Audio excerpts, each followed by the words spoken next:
मेरा नाम केशव सूर्यवंशी है। मैं कक्षा द्वादश गणित संकाय का छात्र हूँ तथा मेरे विज्ञान पत्र वाचन का विषय है नैनो तकनीक का भविष्य, जिसके अंतर्गत निम्न बिंदु आते हैं। इसमें पहला बिंदु है प्रस्तावना।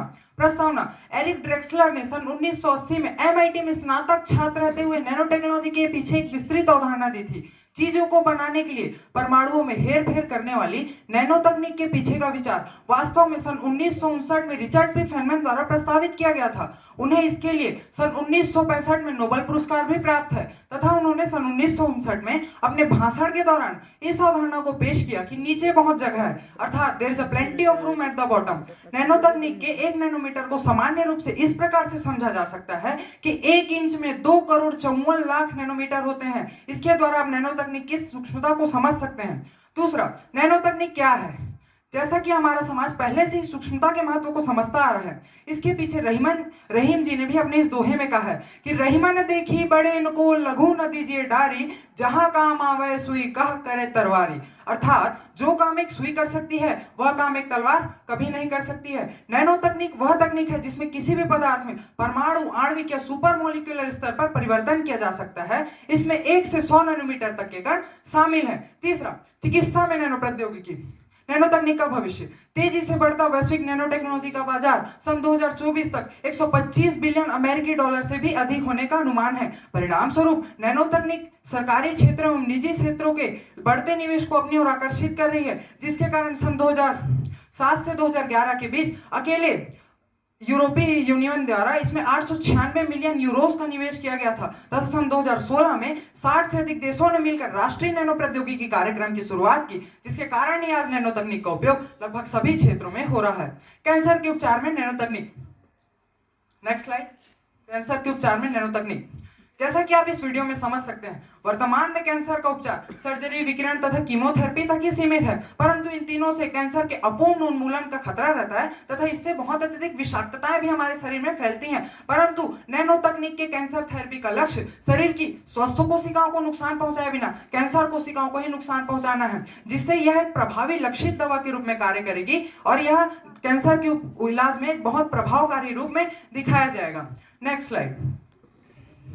Next slide. कृषि में नैनो तकनीक। कृषि में नैनो फर्टिलाइजर्स, क्वांटम डॉट्स तथा नैनो पेप्टिसाइड्स आदि प्रमुख है। नैनो फर्टिलाइजर्स की NUV अर्थात पोषक तत्व उपयोग दक्षता अन्य पारंपरिक उर्वरकों की तुलना में बहुत अधिक होती है तथा क्वांटम डॉट्स के जरिए हमें पौधों की क्रिया विज्ञान संबंधी जानकारी भी प्राप्त होती है एवं नैनो मैग्नेट का उपयोग करके हम भूमि में उपस्थित प्रदूषक पदार्थों की भी पहचान कर सकते हैं। नैनो तकनीक के विभिन्न क्षेत्रों में महत्वपूर्ण अनुप्रयोग। नैनो तकनीक के महत्वपूर्ण अनुप्रयोग निम्न है। इसकी सहायता से किसी विशेष अंग तक दवा वितरित करने वाले तंत्र को विकसित किया जा सकता है। ग्राफीन का उपयोग करके हल्के तथा मजबूत वाहन बनाए जा सकते हैं एवं जैसा कि आप यहाँ पर देख सकते हैं कि आजकल नैनो पेंटो का उपयोग करके सतहों को हाइड्रोफोबिक बनाया जा रहा है। जैसे कि इस पेपर में पानी टिक नहीं रहा है, इस पेपर को हाइड्रोफोबिक बनाया गया है। नैनो पेंट भी ठीक इसी तरह से कार्य करते हैं। इस पेपर में पानी नहीं टिकता है तथा नैनो तकनीक की सहायता से हल्का तथा कंपोजिट प्लास्टिक बनाया जा रहा है। जैसा कि यहाँ पे आप देख सकते हैं, आज हमारे समाज में बायोडिग्रेडेबल प्लास्टिक भी उपलब्ध है तथा नॉन बायोडिग्रेडेबल प्लास्टिक भी उपलब्ध है। जो बायोडिग्रेडेबल प्लास्टिक है वह हमारे पर्यावरण के लिए अत्यधिक लाभदायक है। भारत में नैनो तकनीक। भारत में नैनो तकनीक का जनक रसायन के प्रोफेसर डॉक्टर CNR राव को कहा जाता है। भारत में नैनो साइंस से संबंधित अनुसंधान सन 2001 में nano science and technology initiative के गठन के साथ प्रारंभ हुआ, जिसमें शुरुआती फंडिंग 60 करोड़ रुपए की थी तथा भारत सरकार ने सन 2007 में नैनो तकनीक से संबंधित अनुसंधान में 5 वर्षीय कार्यक्रम के लिए लगभग 1000 करोड़ रुपए का बजट आवंटित किया गया था। यह फंडिंग बहुत बड़ी थी, इस कारण इसमें विभिन्न संस्थाओं और विभागों को भी शामिल किया गया था, जैसे कि DRDO तथा IT विभाग। प्रमुख रूप से IIT बॉम्बे और IISc बेंगलोर में नैनो फैब्रिकेशंस और नैनो इलेक्ट्रॉनिक्स के लिए प्रमुख राष्ट्रीय केंद्र भी स्थापित थे। Next slide. नैनो तकनीक से होने वाले लाभ। जैसा कि हम जानते हैं कि संसार के सभी वस्तु के 2 पहलू होते हैं, लाभ और हानि। उसी तरह से नैनो तकनीक के कुछ लाभ निम्न है। नैनो तकनीक की सहायता से इलेक्ट्रॉनिक्स प्रक्रियाओं तथा उपकरणों आदि में एक विशिष्ट क्रांति आएगी तथा नैनो मेडिसिन में स्मार्ट दवाएं बनाने में सहायक है। इस कारण चिकित्सा के रूप में नैनो तकनीक को एक वरदान के रूप में भी समझा जाता है तथा नैनो तकनीक भविष्य में वस्तुओं को उनके वातावरण से भी ऊर्जा लेने में सक्षम बना सकती है। Next slide. नैनो टेक्नोलॉजी की संभावित हानियां निम्न है। नैनो तकनीक की सहायता से परमाणु हथियार अब और अधिक शक्तिशाली, और अधिक सुलभ तथा और अधिक विनाशकारी बनाए जा सकते हैं। ये नैनो कण बहुत छोटे होते हैं, इस कारण जैसे कि छोटे एस्बेस्टस कण आप सभी जानते होंगे, उनके द्वारा हमारे सांस के द्वारा वो हमारे शरीर के अंदर चले जाते थे और बहुत सी समस्याएं हमें उत्पन्न कर सकते थे। उसी तरह नैनो कण भी बहुत छोटे होते हैं, ये भी हमारे शरीर के अंदर जाकर हमें बहुत सी समस्याएं उत्पन्न कर सकते हैं, जैसे कि लंग कैंसर एंड आदि। वर्तमान में नैनो तकनीक बहुत महंगी है, इसे विकसित करने के लिए भी बहुत अधिक पैसा खर्चा करना पड़ सकता है। इसी कारण नैनो तकनीक से बनने वाले उत्पाद आजकल बहुत महंगे होते हैं।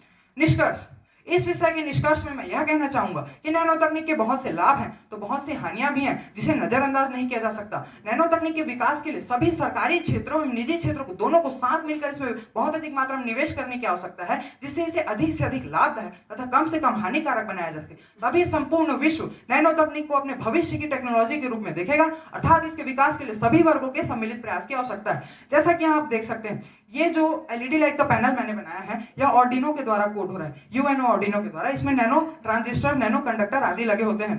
तथा जैसे कि आप यहाँ पे चंद्रयान में देख सकते हैं, चंद्रयान में जो प्रज्ञान था, हम जानते हैं कि किसी भी चीज को छोटा करने के लिए बहुत अधिक ऊर्जा की आवश्यकता होती है। प्रज्ञान बहुत बड़ा काम करके आया चंद्रयान में, उसके द्वारा पता चला कि वहां पे कौन सी ऑक्सीजन की उपलब्धता है, ऐसे हमें पता चला। तो प्रज्ञान में छोटे छोटे nano sensors, nano transistor, nano conductor लगाकर प्रज्ञान के साइज को बड़ा से छोटा किया गया तथा उसमें नैनो मटेरियल्स का भी उपयोग किया गया था। जैसा कि आप मेरे चार्ट में देख सकते हैं, नैनो तकनीक की सूक्ष्मता के लिए मैंने बहुत से एग्जाम्पल दिए, जैसे कि ह्यूमन ईयर 1 लाख नैनोमीटर के बराबर होता है। इससे आप हमारी नैनो तकनीक की सूक्ष्मता को समझ सकते हैं। कैंसर के उपचार में नैनो तकनीक को यहाँ एक चार्ट के द्वारा दर्शाया गया है। तथा नैनो तकनीक का इतिहास, नैनो तकनीक का प्रारंभ कब से हुआ, सन 1976 में नैनो तकनीक का प्रारंभ हुआ, इसके द्वारा यहाँ पे बताया जा रहा है। तथा इन दोनों चार्ट में नैनो तकनीक के दैनिक जीवन में कुछ उदाहरण, जैसे कि यहाँ टायर्स हैं, आजकल नैनो तकनीक की सहायता से ऐसे टायर बनाया जाता है। धन्यवाद। Your time's up now.